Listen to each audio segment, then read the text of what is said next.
Hundreds of gas-guzzling private jets took off this week as billionaires from all over the world jetted off to Davos, Switzerland for the ritzy and glamorous World Economic Forum, a week-long event for the ruling class to talk down to the rest of us. And it's not for everybody. It's an invite-only event. And once you do get in, they divide you by class.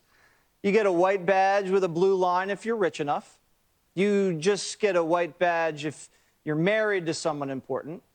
Or if you're just a part of someone's entourage, you get an ugly green badge. You're not good enough. They keep the elites together, and they have their own little police state to make sure these people are focused on ruling the world. If you're not from CNN or the New York Times and you show up uninvited, they'll probably arrest you. And it's all headed up by a guy named Klaus Schwab, who's pretty much running a one-world government here. He kicked off the week by saying the future is theirs, not yours. The future is not just happening. The future is built by us, by a powerful community as you here in this room. We have the means to improve the states of the world. And the way they start is by tracking you. If you go deep in the weeds in what these people are saying at this place, they're openly scheming up some of the craziest plans you'll ever hear of, like tracking your carbon footprint. We're developing, through technology, an ability for consumers to measure their own carbon footprint. What does that mean? That's where are they traveling? How are they traveling? What are they eating? What are they consuming on the platform? So, individual carbon footprint tracker. Stay tuned. You heard it. The one world government wants to keep tabs on what you eat and where you go. All because John Kerry's a little mad that your cheeseburger is wiping out part of the population. People forget, greenhouse gases are pollution. And 15 million people a year die because of the quality of the air around the world. We're dealing with a crisis here, folks.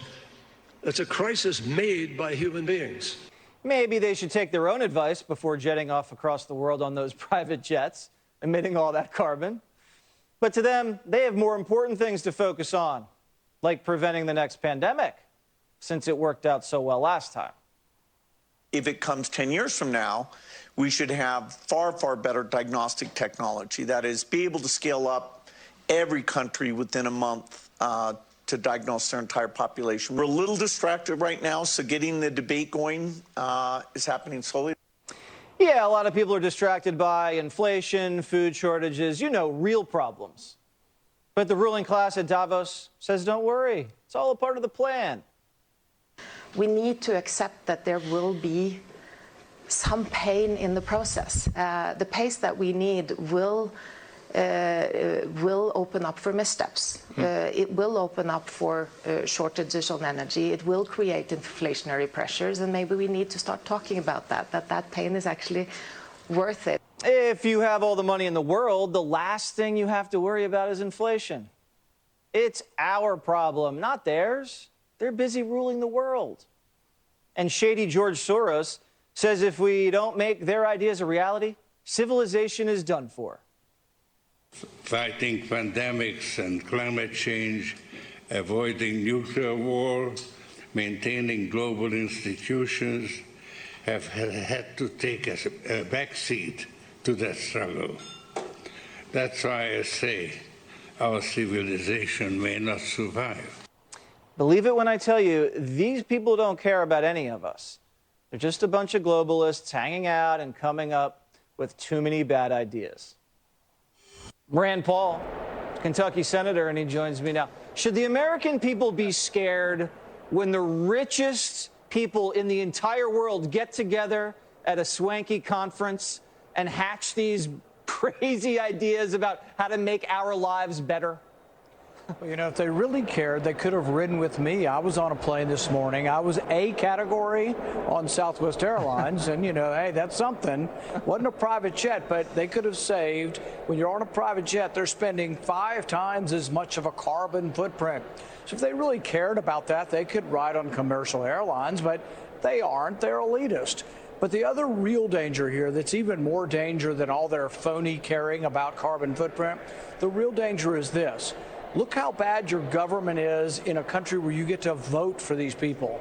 This would be a government, a world government, where you don't get to vote on anybody. This is everybody's worst nightmare. The bureaucracy that we have trouble in our United States because we don't get to vote on them, we vote indirectly. Can you imagine the one world bureaucracy of all these elitists and their private jets that would rule our country and we wouldn't get to vote? So I'm dead set against this. And they used to call people who talked about one world government, they used to say, oh, it's a conspiracy. And we would always say, no, it's in their mission statement. They say it at every meeting. That's what they're for. But lack of sovereignty means lack of freedom, and it means lack of responsiveness, and it's completely antithetical to everything our country stands for. Yeah, and I don't want to put down Bill Gates and these guys. You know, they do a lot for charity. But when you hear them kind of just dismiss inflation, or you're going to have to go through some pain in order to kind of go with my idea. You know, the American people hear that and they think, come on, man, you're not serious, are you?